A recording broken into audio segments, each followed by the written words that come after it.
చదువుకున్న వాక్యభాగంలో నీ సంవత్సరములు తరతరములు ఉంటాను చూస్తారా.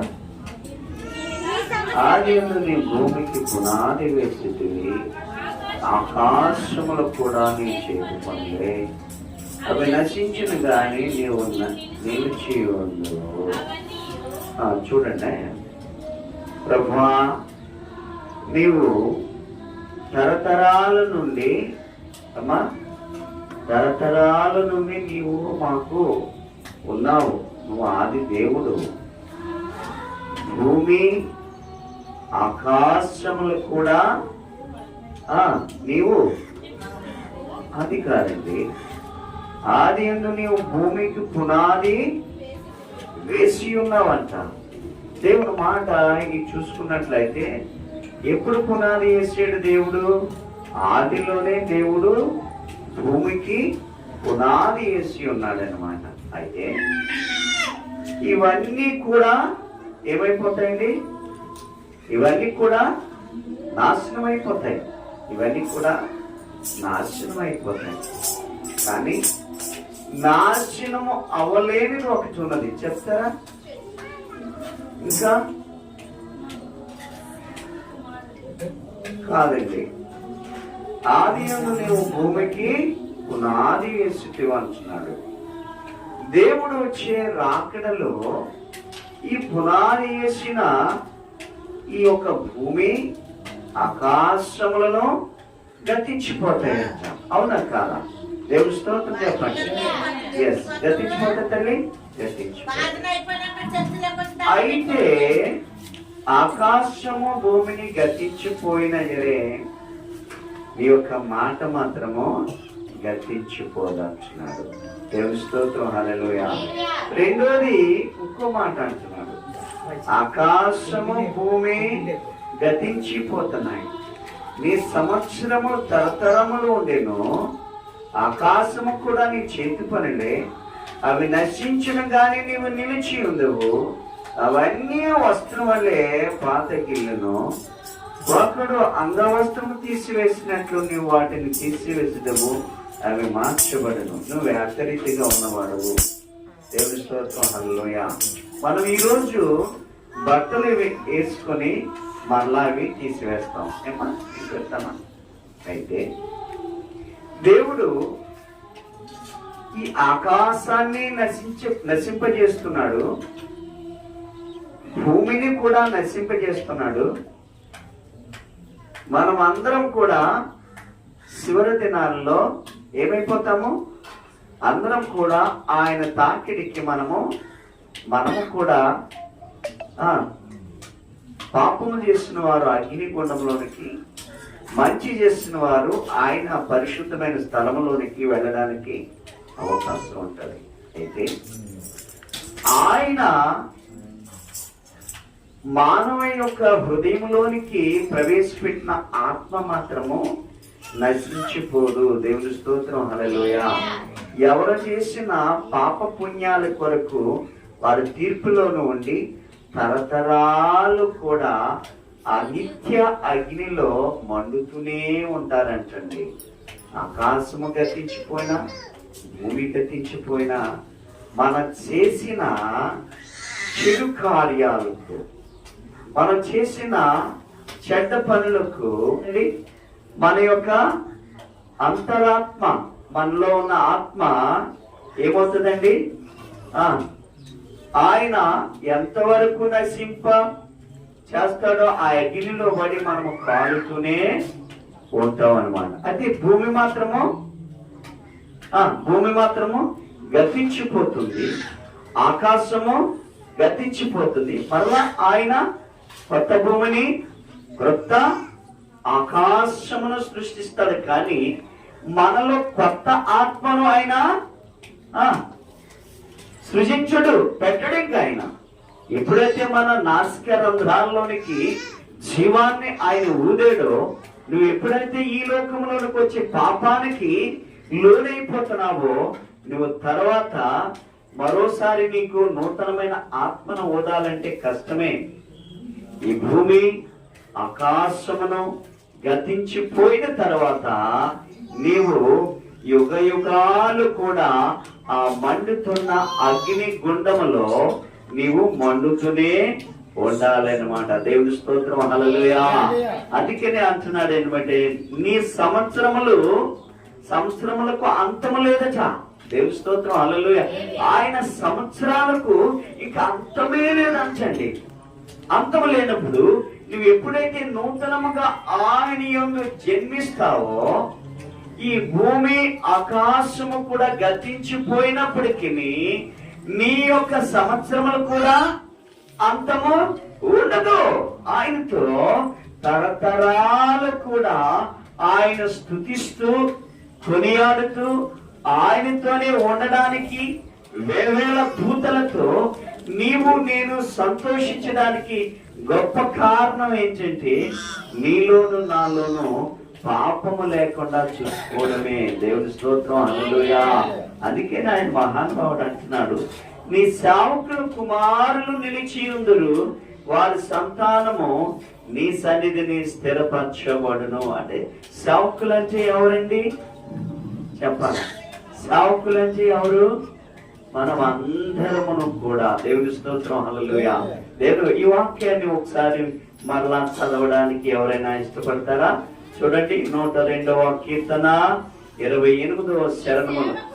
నీ సేవకుల కుమారులు, అక్కడ ఆగండి, నీ సేవకుల కుమారులు నిలిచి ఉందరు. ఎవరైతే ప్రభువుని అంగీకరించి, ఎవరైతే ప్రభు యొక్క రక్షణలోకి నడిచి, ఎవరైతే మారు మనసు పొందుతారో, ఎవరైతే దేవుని అంగీకరిస్తారో వారు ఎవరు బిడ్డలు చెప్పండి? దేవుని యొక్క బిడ్డలే. మీరందరూ మా బిడ్డలే ఇక్కడ అంటున్నాడు. అవునా కాదా? చెప్పండి ఇస్తారు కదా, అవునా కాదా? మీరందరూ ఎవరి బిడ్డలు? సేవకుని బిడ్డలు. మా ద్వారా మీరు కనబడ్డారు. ఇక్కడ అంటున్నాడు వాక్యం, నీ సేవకుల కుమారులు నిలిచి ఎందురు. అంటే ఎవరైతే ఈ మాటలు విని చెప్పగా, ఎవరైతే మారు మనసు పొందుతారో, ఎవరైతే రక్షణ పొందుతారో, ఎవరైతే దేవుణ్ణి అంగీకరించి బాప్తిజము పొందుతారో వారు సేవకుని యొక్క బిడ్డలు. మీరందరూ ఎవరు చెప్పండి? ప్రభువులో రక్షణ పొందిన యేసుక్రీస్తు నామములో మీరు బాప్తిజం పొందిన సేవకుని యొక్క బిడ్డలు. ఇక్కడ వాక్యం అంటుంది, మీ సేవకుని కుమారులు నిలిచి ఉందురు, వారి సంతానము నీ సన్నిధిని ఏంటండి ఎలా ఉంటారండి? స్థిరపరచబడతారండి. ప్రియమైన సహోదరి సహోదరుడా, ఈ ఉదయకాల సమయంలో నువ్వు స్థిరపరచబడ్డావా దేవునిలో? దేవుని స్తోత్రం చెప్తారా ఒకసారి? ఈ ఉదయకాల సమయంలో దేవుని సన్నిధిలో నువ్వు స్థిరపరచబడ్డావా? నీ కుటుంబంలో నువ్వు స్థిరపరచబడవచ్చు, నీ భర్త దగ్గర నువ్వు స్థిరపరచబడవచ్చు, నీ భార్య దగ్గర నువ్వు స్థిరపరచబడవచ్చు, సమాజంలో నువ్వు స్థిరముగా ఉండొచ్చు. కానీ దేవుని సన్నిధిలో మాత్రము నువ్వు స్థిరముగా లేకపోతే ఏమంటుందండి? తరతరాలు కూడా నువ్వు అగ్నిగుండంలో వేయబడతావు. నువ్వు తరతరాలు కూడా అగ్నిగుండంలో కాల్చబడతావు. నీవు నీ సేవకుని యొక్క బిడ్డలుగా పిలువబడుతున్న మనం అందరము కూడా ఇక్కడ అంటున్నాడు, వారి సంతానము నీ సన్నిధిని నిలిచి ఉండెను.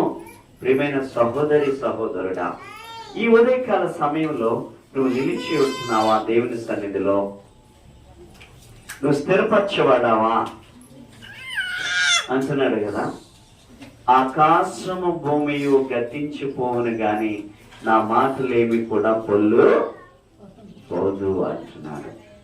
ప్రియమైన సహోదరుడా సహోదరి, ఉదయకాల సమయంలో నువ్వు దేవుని సంతానముగా పిలువబడాలి, దేవుని సేవకుని యొక్క సంతానముగా పిలువబడాలి. ఎంతో మంది రకరకాల చేస్తూ ఉంటారు. ఏమిటి? సువార్తను ప్రకటిస్తారు, ఏంటి ఏదేదో క్రూసేడ్స్ పెడతారు. ఇవన్నీ పెట్టినా సరే దేవుని బిడ్డగా మార్చడము చాలా ధన్యకరమైన జీవితం. నువ్వు పెద్ద పెద్ద క్రూసైడ్ పెట్టచ్చు. నువ్వు క్రూసైడ్ పెట్టిన 10 రోజులు 2 పూటల భోజనం పెట్టచ్చు. కానీ ఒక్క బిడ్డకు మారు మనసు రప్పించడం అన్నది దేవుని సన్నిధి దగ్గర నువ్వు బహుమానం పొందడమే.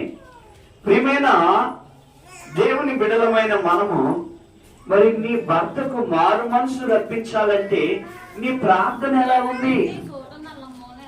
నీ తండ్రికి మారు మనసు రప్పించాలంటే నువ్వు ప్రార్థన చేస్తున్నావా? ఒకసారి గుండెల మీద చేసుకొని తెలియపరచండి. జ్యోతి, నువ్వు స్థిరపరచబడ్డావా? ప్రార్థనలో నువ్వు పాత్రలో స్థిరపరచబడ్డావా? నువ్వు దేవుని వాక్యంలో స్థిరపరచబడ్డావా? దేవుని సన్నిధికి రావడానికి నువ్వు స్థిరపరచబడ్డావా? దేవుని వాక్యాన్ని వినడానికి నువ్వు స్థిరపరచబడ్డావా?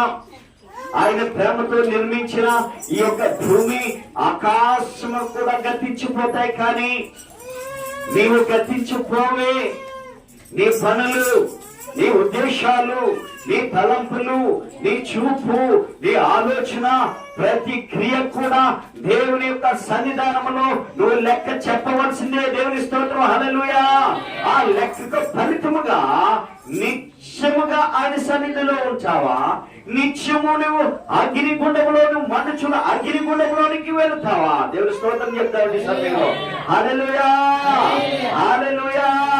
చూడండి ఏమంటున్నాడంటే, ఆదియందు నీవు భూమికి పునాది వేసితివి, ఆకాశములు కూడా నీ చేతి పనులే, అవి నశించును గాని నీవు నిలిచి ఉండవు.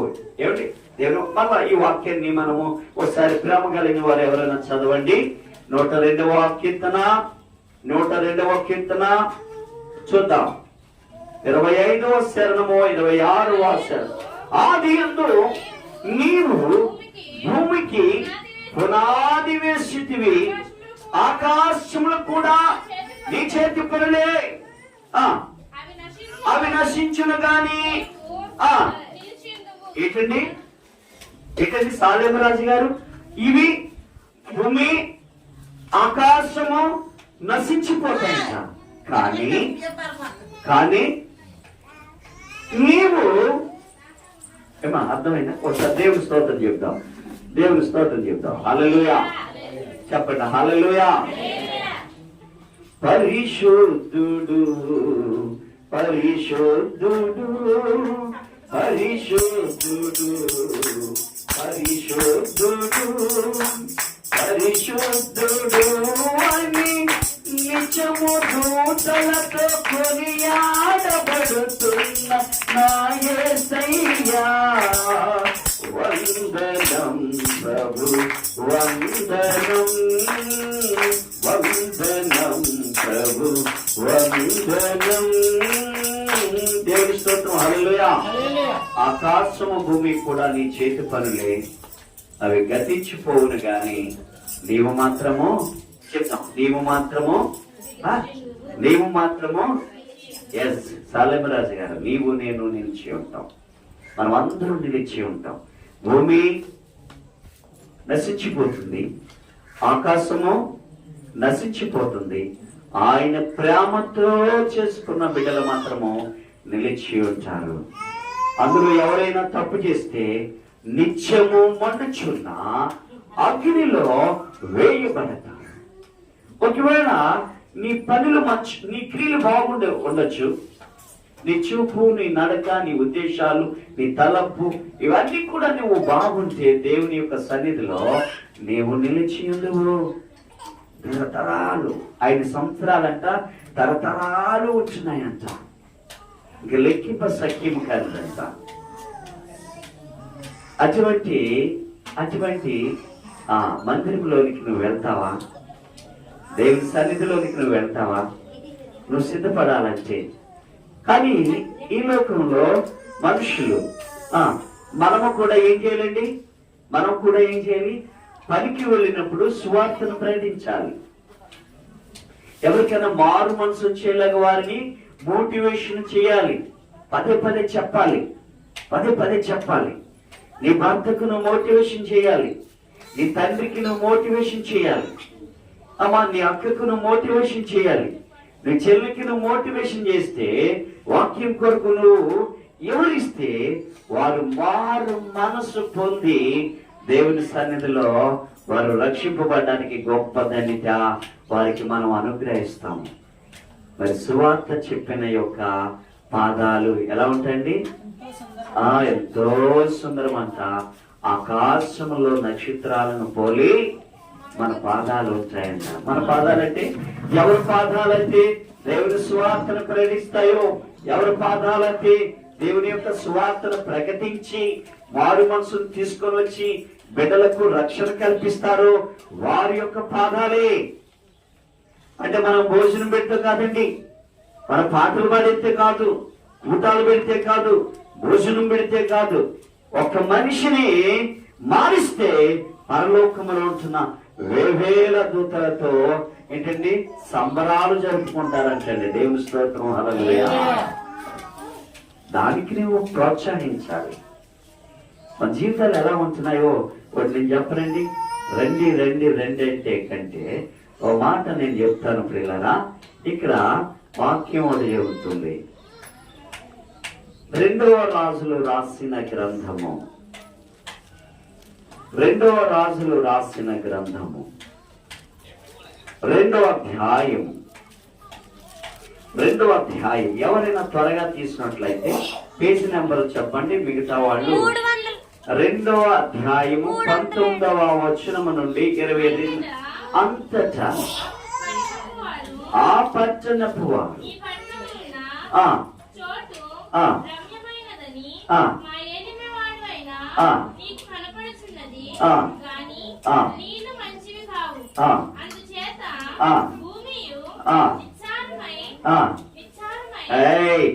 నిస్సారమైనట్టుంటది. అమ్మా చూడండి, నిస్సారమై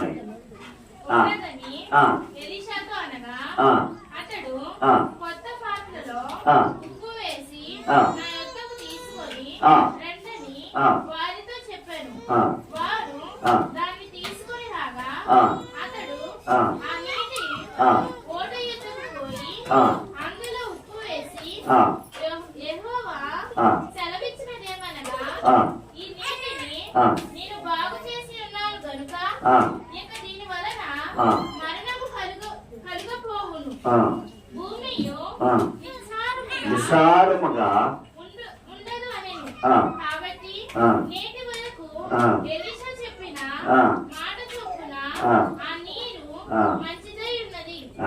దేవుని స్తోత్రం, హల్లెలూయా.